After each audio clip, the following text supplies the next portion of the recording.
امروز میخوایم با همدیگه این سه تا transitional words رو بررسی کنیم. Even though, although, though. خیلی از زبان آموزا تو نحوه استفاده کردن از اینا مشکل دارن و دلیل اصلیش هم اینه که فارسی فکر میکنن. به این جمله فارسی من دقت کنید. اگرچه معادل اگرچه even though, although یا though هستش. اگرچه سخت تلاش کردم اما موفق نشدم.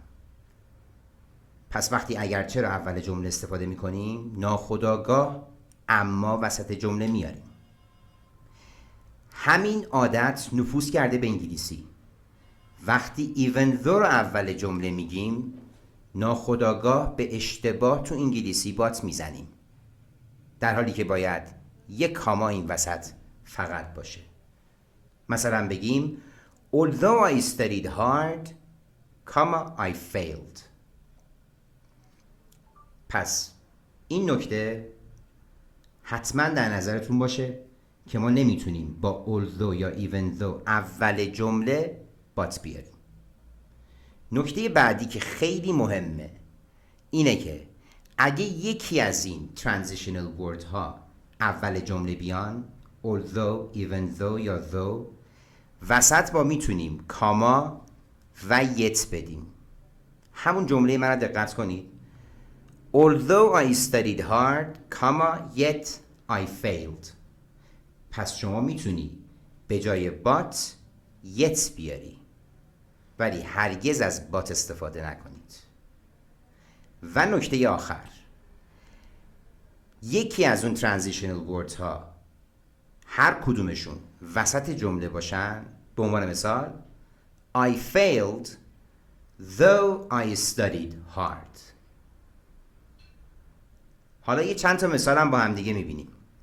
حالا بریم که به این مثال ها با هم دقت کنیم. Number 1. Though he is poor but he is honest. though اول جمله استفاده بشه وسط بات نمیزنیم، فقط کاما میاریم.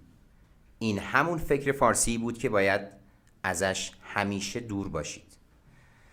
Maintain the distance from thinking in Farsi. به مثال دوم دقت کنید. Though he is poor, yet he is honest.